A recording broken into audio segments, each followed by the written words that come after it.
비밀의 복음 첫 번째 시간입니다. 하늘 문이 열려야 한다라는 제목으로 하나님 말씀 증거하겠습니다. 오늘부터 좀 스피드 있게 그 요한계시록의 그 일곱 교회, 소아시아 일곱 교회 이후에 벌어지는 요한계시록의 나머지 본문들 다 중요한 것들 살피도록 하겠습니다. 안 하려고 했어요. 왜냐하면은 요즘에 그 뭐 몇 년 전부터죠. 그 신으로 시작하는 이단 있잖아요. 그 새하늘과 새 땅, 그죠? 신 전지 분들이 이제 요한계시록을 가지고 이렇게 가르침을 하지 않습니까? 그것 때문에 요한계시록을 바르게 해석해야 한다라는 움직임이 사실 많이 있었습니다. 그래서 많은 학자분들과 이렇게 목회자분들이 정확한 결과물들을 내고 또 잘 성도님들께 이렇게 설명을 해주시다 보니까 제가 굳이 그 남이 해놨는데 그 일을 또 할 필요는 없잖아요, 그죠? 제 그 실력도 안 되고 그 궁금하면 찾아보면 다 나오니까.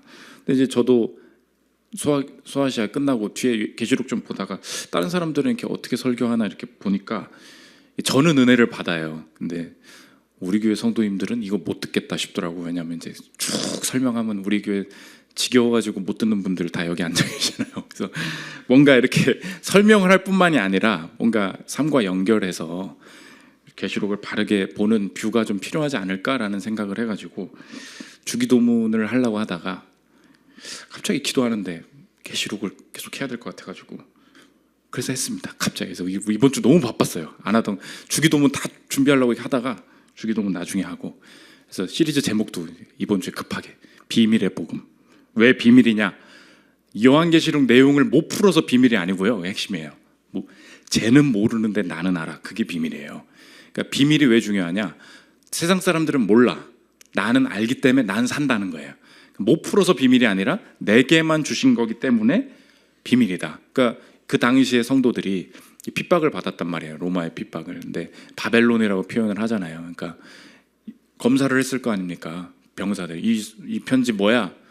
이 로마 막 이렇게 써 있으면은 잡아갈 거 아니에요. 그래서 이렇게 암호같이, 전혀 사실 암호가 아닌데 비밀로 풀었다고, 비밀로 썼다고. 근데 보는 사람 딱 알죠. 이거 그 얘기하는 거구나. 우리도 마찬가지예요. 이렇게 바르게 보면 어려운 얘기도 아니고 핵심적인 단어들에 대한, 상징에 대한 해석을 빠르게 보기도 하지만 이게 이런 뜻이구나라고 리스트적으로 나열하는 게 아니라 도대체 이렇게 쭉쭉 읽어갈 수 있어야 되거든요. 요한계시록도 이게 막 4장에서 막히고 이러면 안 되고 쭉쭉 넘어가야 된다고. 근데 어떻게 핵심으로 봐야 될 것이냐, 핵심적인 관점이 있는데 요한계시록은 미래의 이야기다, 그렇지 않다는 거예요. 요한계시록의 핵심은 뭐냐? 지금도 벌어지는 이야기다. 그게 맞습니다. 지금도 벌어지는 이야기다. 그러니까 이거를 역사 시간의 순서대로 읽으려고 하면 안 되고 예수님 오신 후부터 예수님이 다시 오실 때까지 우리가 경험하는 반복적인 이야기가 된다. 이렇게 봐야 오늘에도 적용이 되고 우리 실제적으로 이제 능력이 될 수 있다는 것입니다. 그래서 그 처음 소아시아 7교회 끝나자마자 4장부터 바로 등장하는 게 뭐냐? 하나의 환상인데, 예배 환상인데 하늘문이 열린 걸 주님이 보여주신다는 거예요. 그게 우리의 삶에도 이제 핵심이 된다는 것입니다. 차례로 살피도록 하겠습니다. 세 가지로 볼 텐데, 첫째로 열린 문입니다. 4장 시작이 뭐냐? 하늘문이 열려있다. 요한이 처음에 그걸 받고 그걸 읽을 때 사람들이 엄청난 위로를 받았다는 것입니다. 1절 한번 보십시오.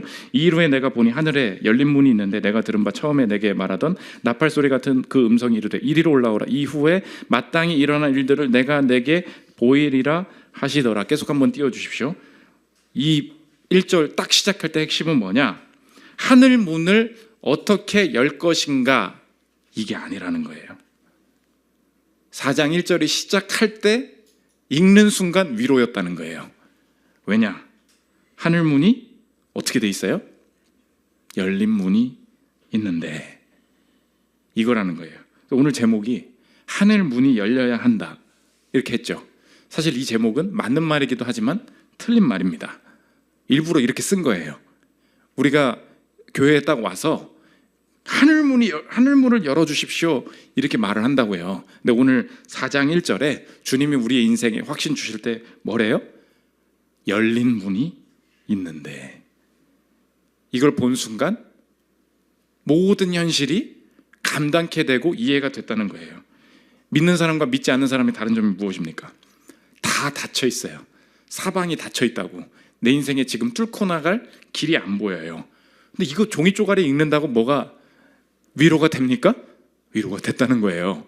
왜? 막혀있지 않아? 그 얘기였다는 거예요. 지금 이 상황이 주님이 처음으로 주시는 메시지가 뭐냐? 하늘 문을 어떻게 열 것인가? 기도를 열심히 해봐라. 그 죄를 회개해라. 그렇지 않고 열린 문이 있는데, 이게 오늘 여러분에게 주님이 주시는 위로입니다. 지금 열려 있다는 거예요. 그게 완전히 충격으로 다가온 거예요. 야, 뭔 소리야? 다 닫혀 있는데. 아니야, 네가 위로 안 보고 있어서 그렇지.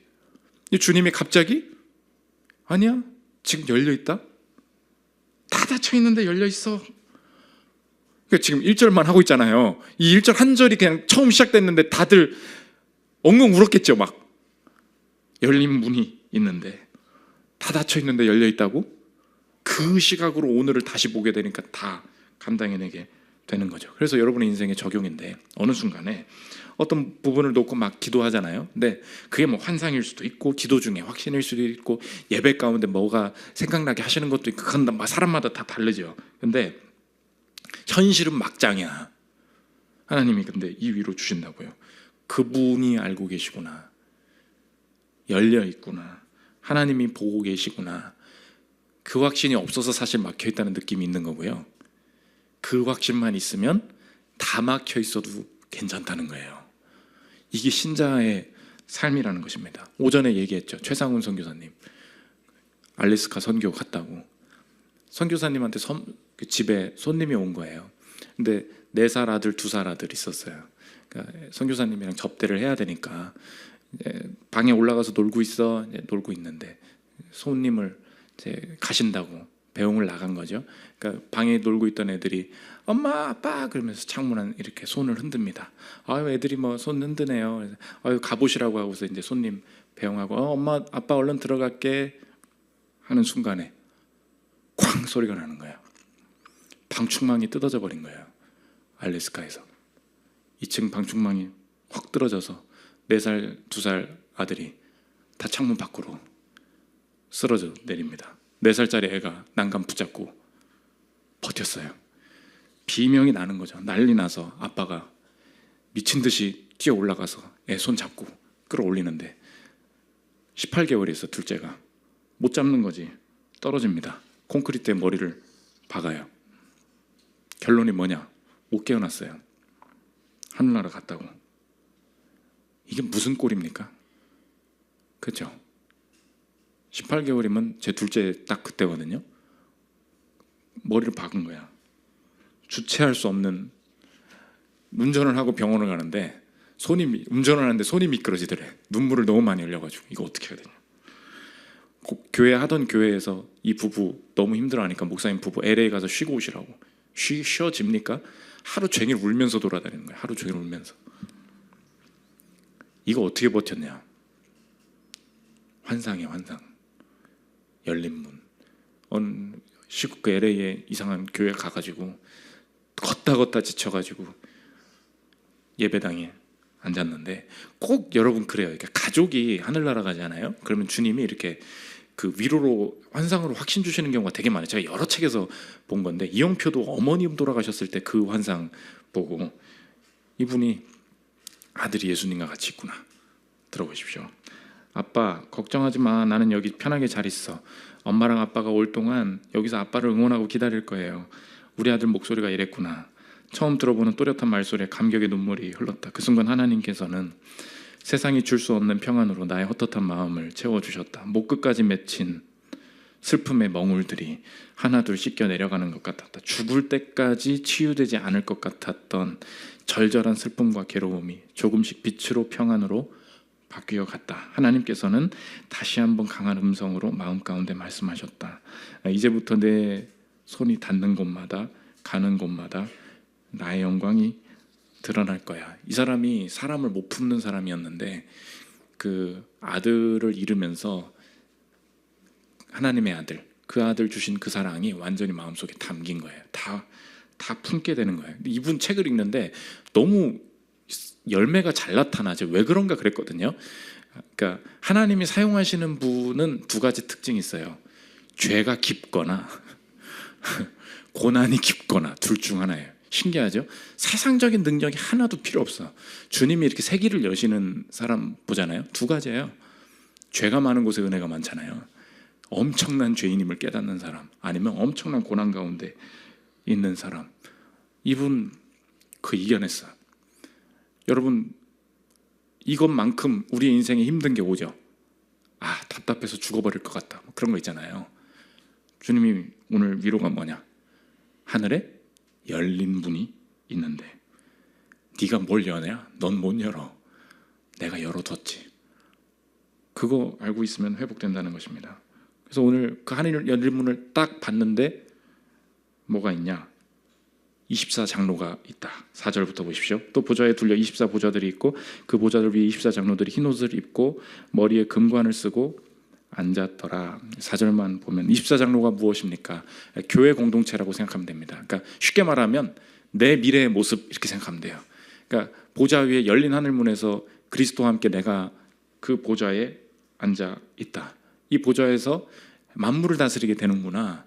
그 내 미래가 지금 정해져 있는 거를 보게 된 거죠. 그 보장된 마음, 거기서부터 현실의 시궁창을 대할 힘이 생긴다는 거예요. 여러분, 그렇게 살면 안 됩니다. 아직까지 내 인생에는 이런 일이 안 일어났으니까 다행이지, 그런 방식으로 뭔가 요거 남은 거 가지고 살아야지, 그렇지 않아요. 나머지 나쁜 일, 감당해낼 수 없는 시련, 뭐 가난, 질병, 그거 오면 어떡할 거예요? 그것도 다 넘어진다니까. 참신앙이 뭐냐? 이 땅에 열린 문이 있어서 버티는 게 아니에요. 하늘문 열려서 내 보장된 미래를 보고 버틸 수 있다. 아까 그 4, 5, 6절 다시 한번 보시면 6절 보면 유리바다가 있대. 6절 제가 읽겠습니다.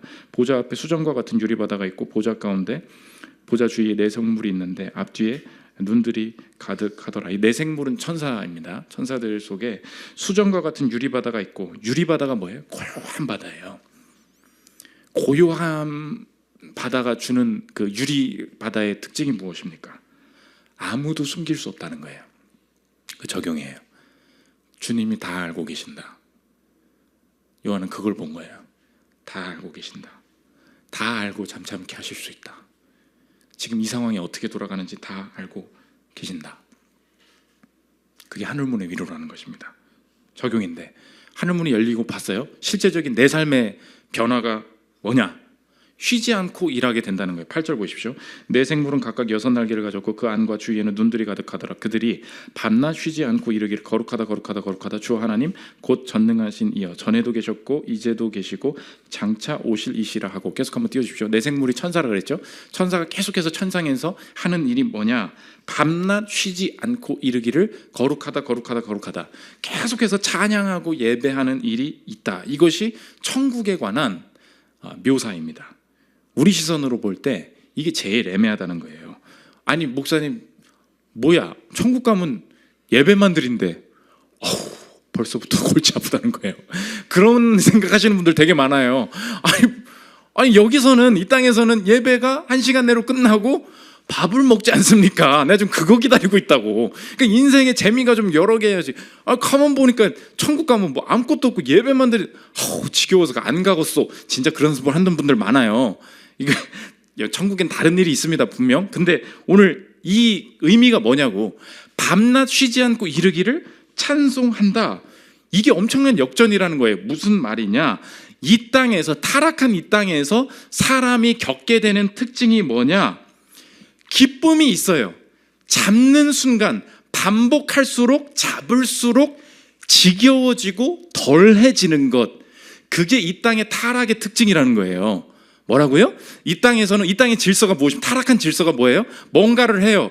뭐가, 떡볶이를 먹어요. 아우 맛있다. 2번 먹어요. 한계 효용 체감의 법칙 알죠? 계속 한다고, 계속 할수록 어떻게 돼요? 재미없어진다고. 오래 할수록 어떻게 돼요? 지겨워진다고. 오래 만날수록 어떻게 돼요? 권태기가 온다고. 그게 타락한 세계의 질서라고요. 근데 요한이 딱 본 순간 한 거예요. 천사가 뭐예요? 밤낮 쉬지 않고 이르기를. 그걸 계속한다는 거예요. 이게 무슨 뜻입니까? 지겹구나. 이게 이 땅의 시선으로 봐서 그런 거예요. 우리에게 주어지는 능력이라는 게 무엇입니까? 적용하면 이거예요. 내게 주신 일들을, 내게 주신 가치 있는 일들을 반복하며 즐거워할 수 있는 능력, 이게 열린 하늘문 본자의 오늘의 삶의 실제적인 변화가 된다는 거예요. 밤낮 쉬지 않고 이르기를, 이게 진짜 내게 임하잖아요. 그럼 어떻게 되냐? 주님이 내게 주신 일이라는 확신이 있어요. 주님이 내게 주신 가정이라는 확신이 있어요. 근데 그런 임재 같은 게, 그게 다 추상적인 얘기지. 그런 거 없이 일을 할 때 어떻게 되냐? 계속 일할수록 지겨운 거야. 만날수록 이 여자가 지겨운 거야. 그러니까 이 땅에서 벌어지는 일은 뭐예요? 새 남자 없나? 다른 여자 없나? 어디 다른 직장 없나? 근데 이상해요. 이 열린 하늘문의 능력이 임하잖아요. 밤낮 하는데 날이 갈수록 좋아지고, 날이 갈수록 괜찮아지고, 날이 갈수록 깊어져요. 저 사람은 맨날 저 일을 하는데 지치질 않아. 세상으로는 그래서 이해가 안 되는 거예요. 왜? 질서가 바뀐 세계 속에서 살기 때문에. 저녁 예배를 드리죠. 사람들 착각이 뭐냐? 그러니까 우리가 타락했기 때문에 당연히 그렇죠. 예배를 드리고 예배를 또 드리면 세상 질서는 뭐예요? 지겨움이지. 근데 여러분, 어느 순간 내 인생에 충만함이 오잖아요. 그걸 경험해야 되는 거예요. 계속하는 걸 해봐야 된다고. 오늘 예배가 끝났죠? 또 드리고 싶어지는 그 경험이 있어야 돼요. 설교가 보통 한 30분 하는데 이상하다, 저건 더 들어도 될 것 같아, 그게 있어야 돼요. 그래서 가끔은 하루 종일 예배 드리는 것도 한번 해봐야 돼요. 기도를 길게 하는 것도 해봐야 돼. 지겹죠? 알아요. 졸리죠? 알아요. 근데 이게 원래의 질서는 아니구나, 그걸 알고 하라고. 그럼 어느 순간에 저녁 예배 드리면 지겹지? 여러분 계속 해봐요. 진짜 그런가? 주님이 은혜를 주시잖아요. 더 할 수도 있어요. 그게 이상하게 생긴다고. 그게 천상의 질서라는 거예요. 오늘 우리의 인생에 필요한 게 무엇입니까? 가치 있는 일을 반복적으로 지속할 수 있는 능력. 남들은 버틴다 그러죠. 아니에요. 열린 하늘문이 있는 사람만 할 수 있는 일이 된다는 것입니다. 그 찬송을 계속하는 거 C.S. 루이스가 자기 싫어했대. 뭘 교회 오면 찬송을 부르냐? 그런데 찬송을 부를수록 완성이 돼간다는 거예요. 반복할수록 완성이 되고 깊어진다는 거예요. 루이스 얘기입니다. 들어보십시오. 10절 11절 뛰어넘고 C.S. 루이스는 띄워주십시오. C.S. 루이스는 처음 신앙생활할 때만 해도 교회에서 찬양 부르는 것을 매우 싫어했다. 하지만 나중에는 성향이 바뀌어 이렇게 말했다. 즐기는 것을 찬양하는 것이 좋다. 찬양은 즐거움을 표현하기만 하는 것이 아니라 완성해 주기 때문이다. 즐거움은 표현되기 전까지는 완성되지 못한다. 무엇이든 온전히 찬양하면, 가슴이 터질 정도의 감사를 시나 음악, 그림으로 온전히 끌어내면 그 대상은 온전히 인정을 받고 우리의 기쁨은 완벽한 수준에 이른 셈이다. 교회 오면 막 찬양을 반복도 하고요, 예배도 반복하고요, 모임도 반복하고, 말씀을 반복해서 계속 읽어요. 왜 그런지 아십니까? 지겨워 죽겠다. 이 질서로는 이해가 안 돼요. 여러분, 어느 순간 충만하잖아요. 찬송을 계속 불러. 근데 내 인생에 막 모든 게 열릴 것 같은 막 그런 확신으로 가득 차는 경우가 있어요. 다 감당해낼 수 있겠다, 그거예요. 그럼 막 그때 반복 계속 불러야 돼요. 그때 정말로 새로운 질서 속에 살게 되는 그 체험이 가능하게 되어는, 이게 안 되잖아요. 세상적인 사람들이 뭘 찾냐? 이게 너무 지겨운 거야. 이게 어떻게 연결될지 모르겠는 거야. 그래서 하는 일이 뭐냐? 이 내 고통을 해석할 수 있는 다른 음악들을 막 찾아요. 여러분 주변 사람들이 왜 음악 듣는지 알아요? 그걸 분석한 사람이 있어. 또 앨런 노블이라고. 들어보십시오. 왜 수많은 사람들은 그 순간에 슬픈 음악을 틀까? 상실에 관한 우리의 경험이 우리 자신을 초월한 뭔가를 의미하기를 원하기 때문이다. 우리는 거부나 외로움, 소외의 느낌이 우리 안에서만 느껴지는 것이 아니라 실질적이고 객관적인 현실이기를 원한다. 상실의 비극을 느끼는 동시에 더 높은 목적으로 힘을 얻는데 음악이 도움이 된다는 거예요. 내가 지금 지겨워 죽겠네, 슬퍼 죽겠네, 이걸 어떻게 해결해야 될지를 모르겠다는 거예요.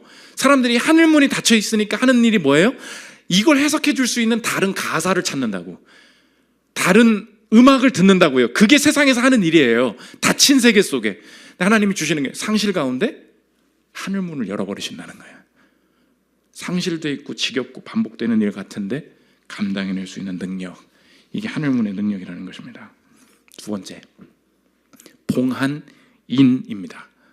5장 넘어가면 이게 하늘의 예배를 보여주시고 5장에서 이제 예수 그리스도가 인된다 이런 게 나와요. 두 가지 핵심인데, 첫째로 우리의 인생의 구원 계획이 예수 그리스도의 주권 속에 있다는 것입니다. 5장 1절 한번 보십시오. 내가 봄에 보좌에 앉으신 이의 오른손에 두루마리가 있으니 안팎으로 썼고 7인으로 봉하였더라. 이 실로 묶여져 있는 거죠. 두루마리가 이렇게 닫혀서 서명이 되고 묶여 있어서 못 열어요. 이거 누가 열지 하는데 예수님이 여신다는 거예요. 4절. 그 두루마리를 펴거나 보거나 하기에 합당한 자가 보이지 아니하기로 내가 크게 울었더니 그 어린 양이 나와서 보좌에 앉으신 이의 오른손에서 두루마리를 취하시니라. 이 두루마리라는 게 성경 계시록에는 여러 가지 책이 나와요. 우리 이 사람이 구원받느냐 구원받지 못했냐를 말하는 생명책도 있고, 여기서 이제 두루마리인이 나와요. 이 두루마리인은 이 땅에서의 하나님의 구원 계획이라고 생각하면 됩니다. 그러니까 쉽게 말하면 우리의 인생이 어떻게 풀려지게 될 것이냐, 그거예요. 근데 오늘 그걸 푸는 주인이 누구래요? 이 두루마리를 열 자가 없대요. 이걸 누가 풀지? 천사가 한탄을 해요. 그때 누가 푼대요? 그 어린 양이 나와서 두루마리를 취하신다. 첫 번째 핵심은 주권이에요. 우리의 인생이 풀리게 되는, 어떤 일이 벌어지는, 차례차례 벌어지는 이 과정, 모든 손길이 누구 안에 있냐? 주님 안에 있다는 거예요. 그거 신뢰할 수 있게 만들어 주신다. 좀 전에도 하나님께서 무언가를 이끄시는 것이 다 주권적인 섭리 안에 있다는 게 이제 경험되는 게, 어떤 자매님이 새로 오셨어요. 교회 등록하겠대. 몇 주 이제 다니시고. 뭐 하시는 분이에요? 그랬더니 도배 하신다는 거예요. 도배 일. 자기가 이제 대학 졸업하고 이거저거 하다가 도배 일을 하신대요. 저 몇 주 전에 도배 설교했는데 기억나세요? 도배 돈 많이 번다고 뭐 그런 얘기 했잖아요. 그거 아세요? 맞아요, 목사님. 저 그날이 처음 온 날이에요. 그런 거예요. 그날이 처음 온 날. 제가 8년 내내 도배 얘기한 적 없죠. 그날 특이하게 지나가다가 예화로 도배하는 일 뭐 이렇게 얘기했다고. 근데 가만 앉아서 설교 들을 때 그 사람 교회 새로 왔다니까요. 저 사람이 지금 내 얘기하고 있나? 그랬겠죠. 하나님이 진짜 신비해요. 하나님이 내가 어디에 옮겨가지고 교회를 정하고 뭔가를 실행하고 이런 거 있잖아요. 남들은 몰라. 몇 주 전에도 캄보디아 그 럭키 아이언 피쉬 그 얘기했죠. 그랬더니 새로 전도한 분이 있었어. 그 예배 시간에 마지막에 인사하는데 어서 오세요 환영하면 옆에 계신 집사님이 목사님 저희 오늘 숨 넘어갈 뻔했습니다. 이 자매님 캄보디아에서 살다 왔어요. 그러는 거예요. 그래서 뭐 이런 게 어떻게 되냐고. 제가 뭐 그걸 예측합니까? 그렇지 않죠. 그러니까 뭔가 신기한 게 뭐냐, 하나님이 순서대로 시간에 맞게 주권적으로 여러분의 인생에 뭐 이게 직급에 대한 순서, 사업의 어떤 오늘 일을 처리해야 될 순서, 오늘 확신해야 될 게 뭐냐, 하늘 문이 열렸잖아요. 어떻게 실행되냐? 어린 양의 주권 속에 실행된다. 이는 예수님만 떼실 수 있어요. 절대 그냥 벌어지는 일 없습니다. 그 확신 속에 가면 된다는 거예요. 두 번째, 기도가 중요하다는 거예요. 8절 보십시오. 그 두루마리를 취하시며 네 생물과 24장로들이 그 어린 양 앞에 엎드려 각각 검은고와 향이 가득한 금대접을 가졌으니 이 향은 성도의 기도들이라. 그 구원 계획을, 이 땅에서의 하나님의 구원 계획을 실행하실 때 가장 고귀하게 담아서 참여시켜서 사용하시는 무기, 그 재료, 그게 뭐예요? 성도의 기도들이라. 오늘 열린 문을 확인하셨습니까? 그러면 여러분의 기도를 한번 다시 생각해 보십시오. 기도의 양과 집중의 시간을 늘릴 필요가 있어요. 우리 이렇게 헤빗하죠. 10분 이렇게 찍잖아요. 그게 나쁘다는 게 아니에요. 어느 순간은 확 적셔져야 돼요. 어느 순간에는 30분, 1시간 정해놓고 시작 누르고 10분까지 가는 게 아니고 30을 역으로 세면서 이게 알람 울리기 전까지 내가 눈 안 뜬다. 역으로 가봐야 된다고. 왜? 성도의 기도를 통하여서 구원 계획을 실행하신다면 내가 지금 다른 일을 그렇게 막 바람 잡으면서 할 필요가 없는 거예요. 기도가 안 돼 있는데. 오늘 이 순서를 한번 바꿔보십시오. 열린 문 확인했죠? 주님이 실행하신다 했죠? 급한 게 있죠? 뭐부터 해야 돼요? 충분한 기도예요. 그럼 된다는 거예요. 이 계시록에 이 핍박받는 성도들이 이거 읽고 안정을 찾은 거예요. 마지막 세 번째, 이긴 양입니다. 비참한 상황이고 다 막혀 있는 것 같은데 어떻게 이것을 승리로 확신할 수 있냐? 비참한 상황이셨던 그분이 승리의 보좌에 앉아 계심을 보니까 확신이 들더라는 거예요. 5절 6절 한번 보십시오.